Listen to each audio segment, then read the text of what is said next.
정부가 대북 확성기 방송을 다시 시작했습니다. 천안함 피격과 목함 지뢰 도발 그리고 2016년 4차 핵실험 등 우리가 확성기 방송을 재개했던 사례를 보면 북한이 아주 강한 도발을 했을 때였습니다.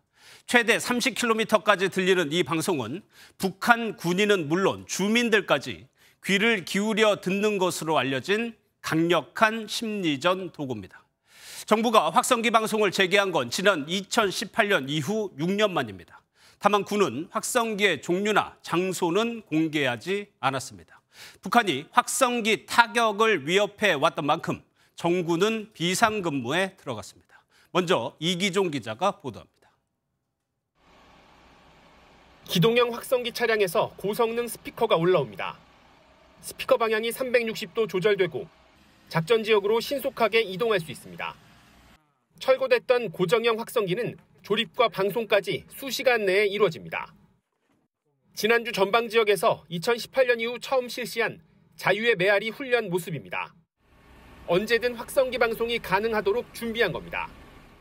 북한이 엿새 만에 오물풍선 살포를 재개하자 국가안보실은 긴급 NSC 상임위 회의를 열고 대북 확성기 방송을 즉각 재개하기로 했습니다. 지난 2018년 판문점 선언과 9.19 군사합의로 확성기 방송이 중단된 지 6년 만입니다.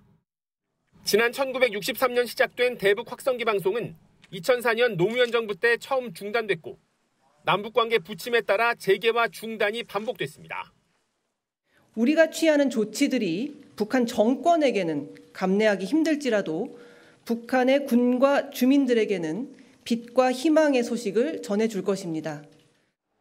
군은 다만 어떤 종류의 확성기를 언제 어디서 틀지 구체적 사항은 공개하지 않았습니다.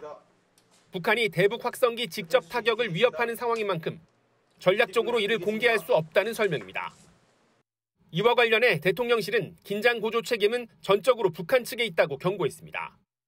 전군이 비상근무에 들어갔고 신원식 국방장관은 전군 주요 지휘관 회의에서 북한의 직접적인 도발에는 즉각, 강력히, 끝까지 원칙에 따라 단호히 응징하라고 강조했습니다. MBN 뉴스 이기종입니다.